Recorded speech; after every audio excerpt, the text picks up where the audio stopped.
It's Murtago here again on the eve of Christmas. Easter. More like it.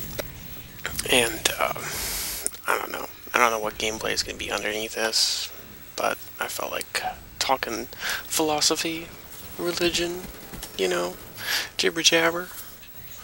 Um, like I said, eve of Easter, not Christmas. Silly me. Wish it was Christmas. Got drunk last Christmas. Was nice. Nice. Everyone likes getting drunk on Christmas, especially me. Anywho, and for the record, I won't be getting drunk on Easter because I got so drunk on Christmas Eve that I doubt anyone will serve me a drink. Anyway, Easter, yes, fun. The day that our Lord rose from the dead, right? I think.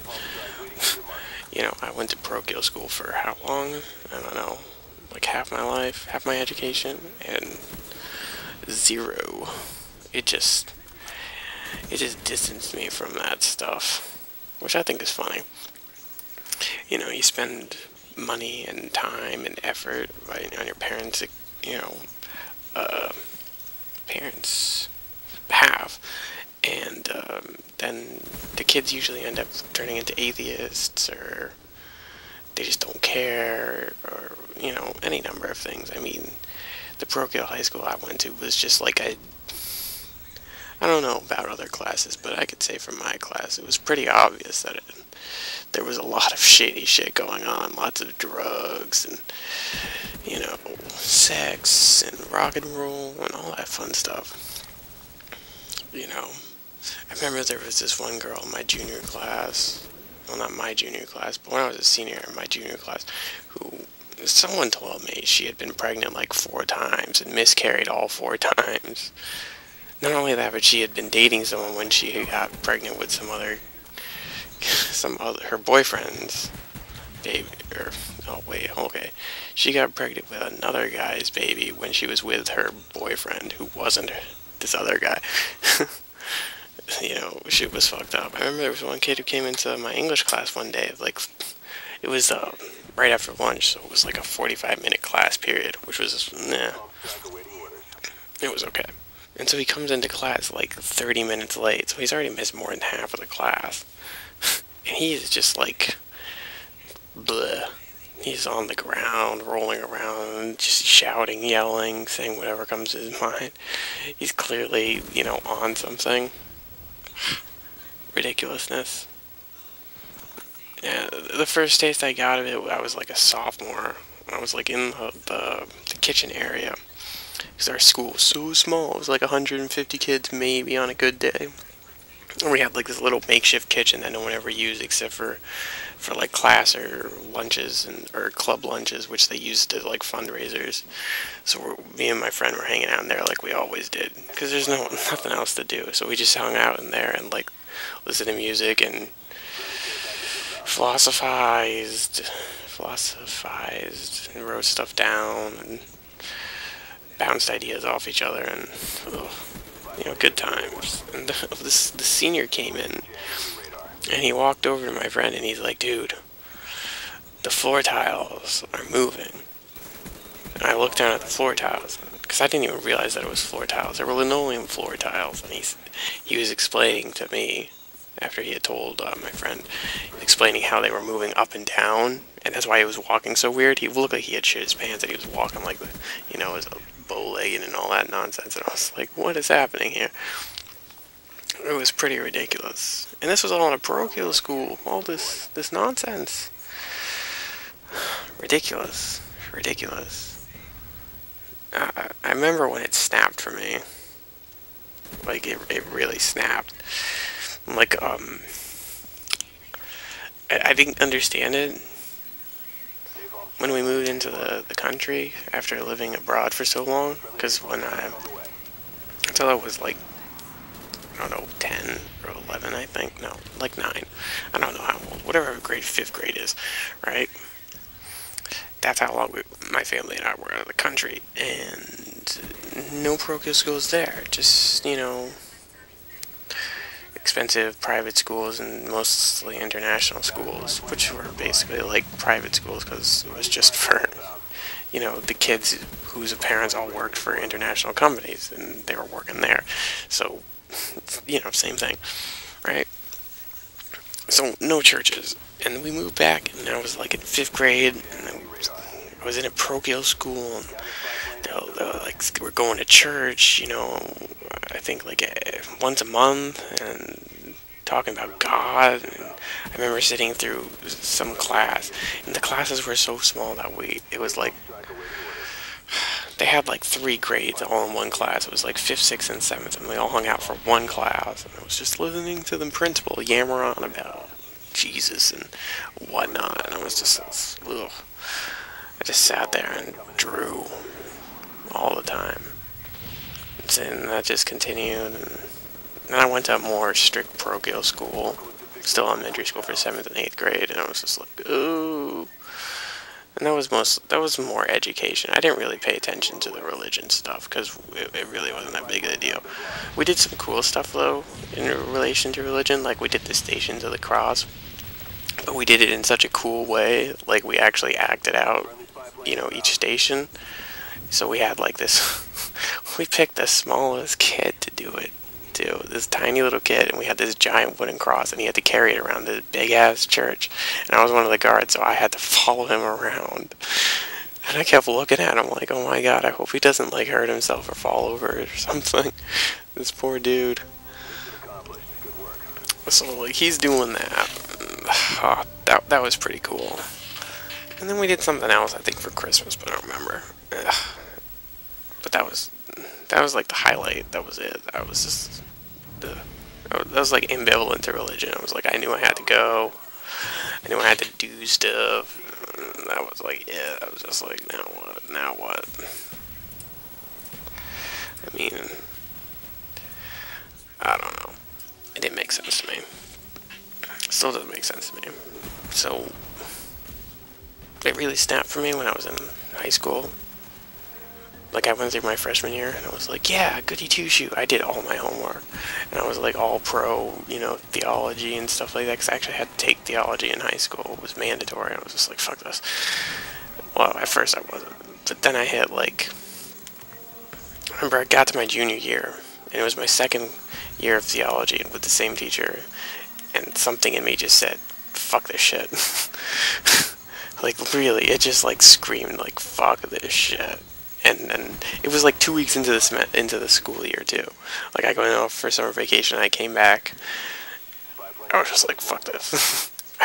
And that was when it all started. I started getting like arguing with nuns. I started just being generally irritable with most teachers that I like didn't like. That I didn't like. If I didn't like you, you were fucked.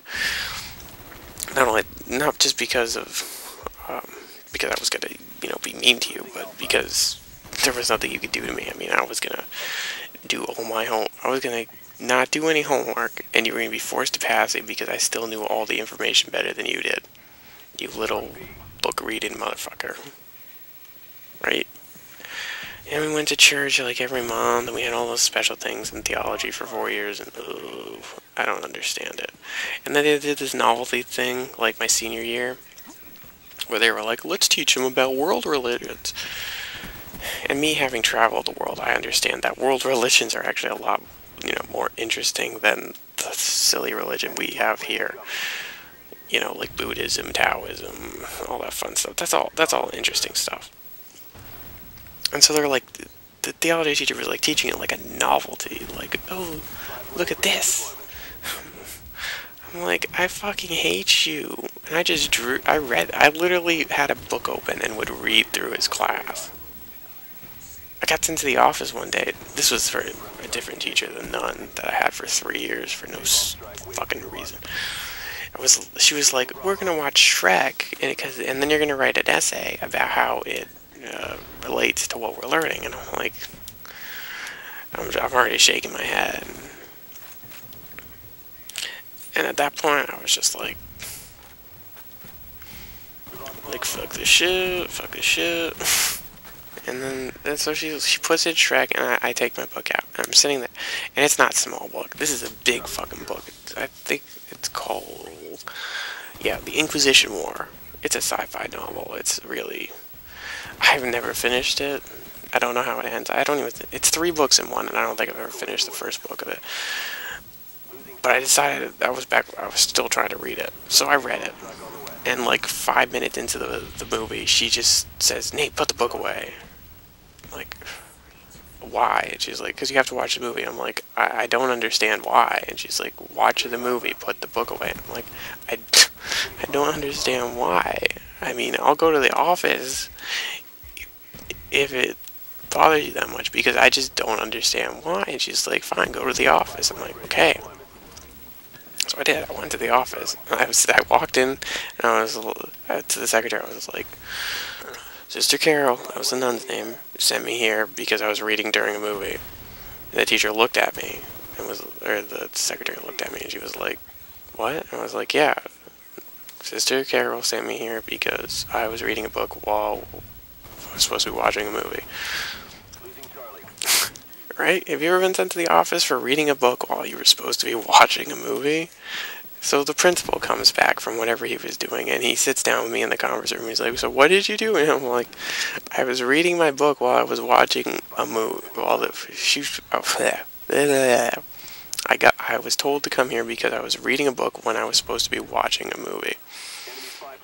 And he kind of looked at me like he knew that it was completely stupid that I was there for that reason.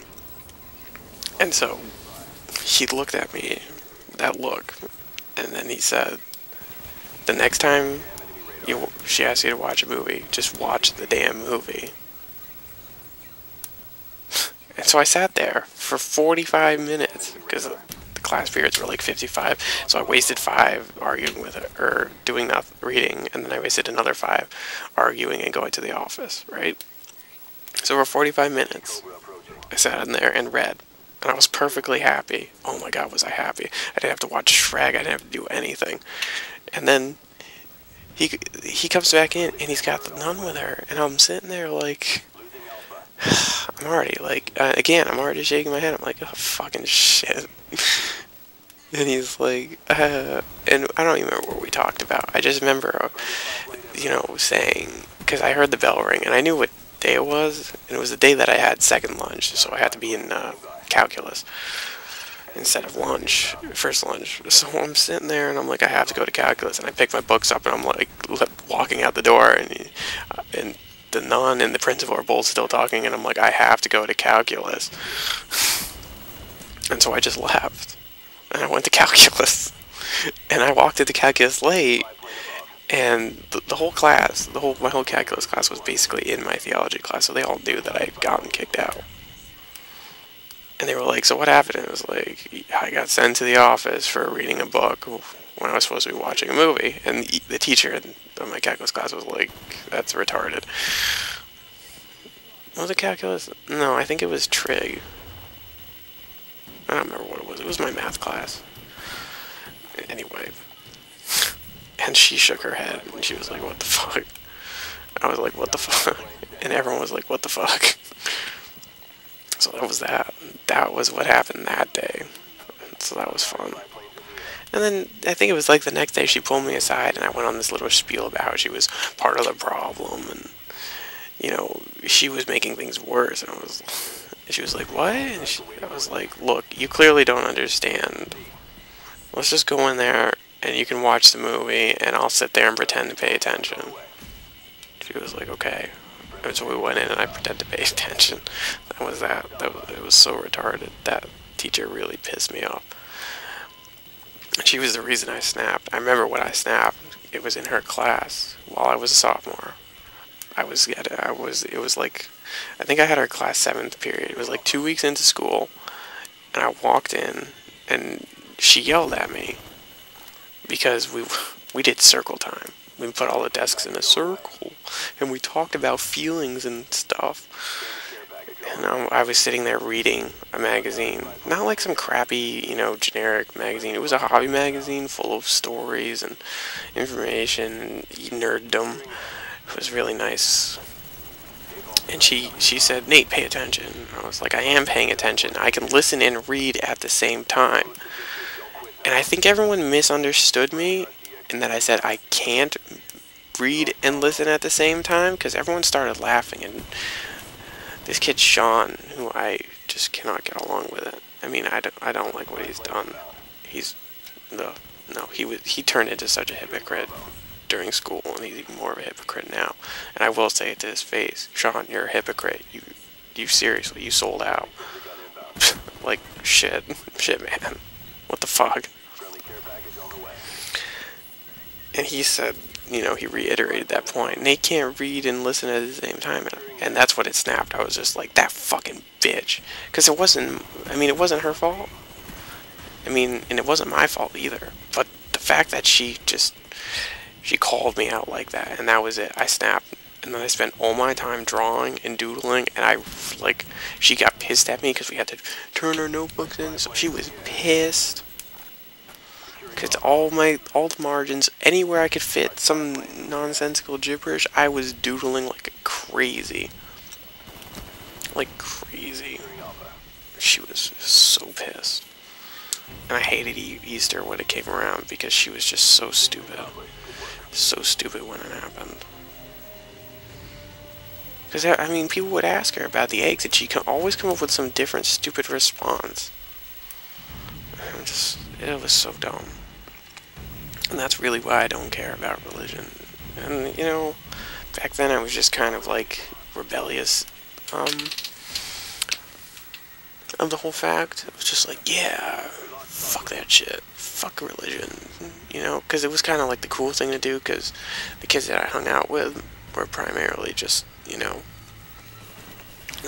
atheist types who were very angry. But I wasn't. And I kind of fell in with that crowd, and it kind of became like that. But then I started to become crazy, we'll say. And I started to really figure things out by myself, and I wasn't just generic. So when that happened, I kind of distanced myself from everyone. And then everything got crazy, and I went to college, and my ability to understand and use logic and reason just was compounded by the fact that I was surrounded by completely illogical and unreasonable actions and things. It started off in college where I cared for like the first semester, and then I just said, it just didn't make, I was just like, fuck it. No, fuck it. And the same thing happened as it did in high school. I stopped doing all my homework, and I was still passing all my classes. Because that's how much it cared, or it mattered.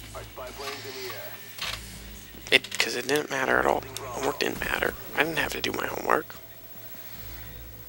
Because the teachers knew I was smart enough to be at the top of the class, or to be where I was in the class, which was at the top. I could do the programming, I could do the design, I could do everything they could, any of the best could do. I just refused to do homework because there was no point. Just so that they could have something to grade me on, right? Stupid. So, anyway, let's get to the meat and potatoes after my incredibly long tangent about school and shit like that. The meat and potatoes is Easter is tomorrow, and my most recent fixation in terms of religion and philosophy, well, not philosophy, mostly, well, I guess is it philosophy? I think it's more logic than philosophy, but it definitely has to pertain to religion, is a very simple idea. It's pretty simple. God is the universe is God, right? Think about it. Just think about it. God is the universe is God. Hold on, how long have I been recording this? Oh, only 19 minutes? That's not bad. So, I went to parochial school and all that nonsense, and the only thing I remember is that God is in every living thing. Well, not in every living thing, but in everything. So, what does that mean? Break it down. Everything is another way of saying the universe, right? So the universe is everything, and God is in everything. So God is in the universe. So God is the universe. This is just commutative property in terms of mathematics, right? Right. So it makes perfect sense. It's completely logical. It follows the golden rule of math. So there's that, right? So if I can figure that out like that, I did snap my fingers, like that, again, snapping my fingers, then why is there the persistence of the idea that every religion is different? If they all say the same thing, relatively, right? God is in everything. So God is the universe. Which means religion is science. And science is religion. Then why does science fight with religion when I just clearly prove that they're the same thing? They're just fighting over the technicalities when there are no technicalities. The difference is that religions put a face on the universe and say it's a personality, it's personable, it's conscionable, it's a consciousness, which may or may not be true when you think about this theory. See, we've delved into the ideas of multiple universes, the multiverse, the bulk, fun stuff like that. So, and this is something that has only occurred to me, and man, does it occur to me, when I'm under the influence of marijuana. Now I know, I'm not going to condone drugs or anything like that, because it's clearly not for everyone. But here's the thing, is for some reason when I get high, I seem to be able to visualize everything, anything and everything, in terms that it is part of something else in some way. In that, okay, well, let's do an example here. Is everything, every cell in my body, like Osmosis Jones, is like a person, right? And they exist, and they do stuff, and they hang out, and wow. And they exist like a community, like what we are as humans, right? So, as humans, they're conscious. They have morality, they're, you know, thought-provoking, all that fun stuff. So, right. But also in the opposite direction, in that I am a cell in a larger body that is, I perceive as the world is in fact not necessarily, well, is the world, but is also like what a cell floats through in the human body. Right? So, and that gets infinitely bigger and bigger and bigger, and also infinitely smaller and smaller and smaller. So it's a never-ending thing, which means that what I live in could be physically another consciousness that creates me, but it does not mean that the consciousness is necessarily aware of its creations, or in the sense that it created them, because we're humans, but we don't consciously accept the fact that, or deal with the fact that our cells are our creations, even though they're created by our body, by our brain, by, you know, things happening, by things going on, stuff like that. So, what's the difference? When I break it down like that, the logic is all there. Religion is solved. It makes sense. Religion is a consciousness, or basically God is a consciousness that is like a human being is to cells. It is aware of the things that make it up, but it is not the fact that it has created the things it's made of is not a pertinent concept to it. It is irrelevant. The fact that we are made of cells is almost irrelevant, except to scientists, who are technically theologians, by my theory. So, what's going on here? What have I just figured out?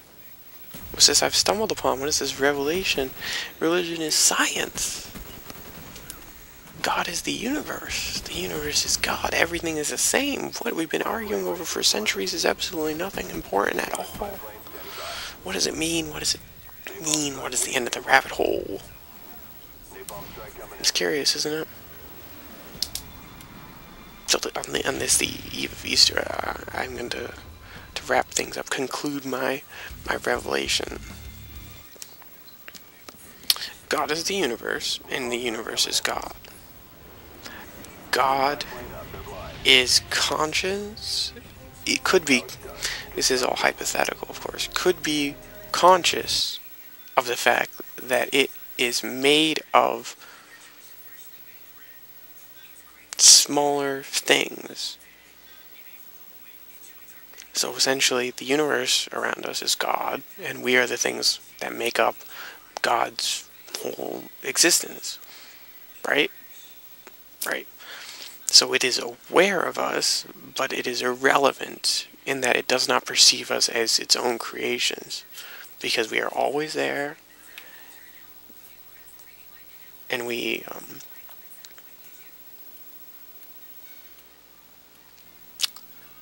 do not affect it in any serious way. We can be affected by outside things which cause us to change.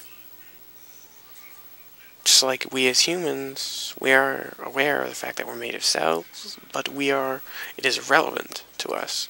We do not go around boasting about how our cells are our creations. So essentially God would be like that, and we would be its cells. It would be like, hey, I'm made of cells. But it won't go around to all its, or to whatever, and being like, hey, check out my cells, they're pretty rad, huh? So, but then also minutely in that our cells would perceive us as a universe, but also be divided and perceive us as a god, but be unable to justify either means, because there's no viable proof, there's no way to see, it's like, there's no way to see so far that you can see outside the universe, right? Could you? I think they're working on that. If they can, I really want to know what they find out, because that'd be very interesting stuff. I'd really like to know what's out there. The conclusion. God is the universe is God. We are God's cells. And inside of us are cells that perceive us as gods in their universe. So, yeah. I don't know if that makes any sense. I think it does. Yeah. God is our universe. Everything that we live in is God. And we are the cells that are God. We are God. We are God.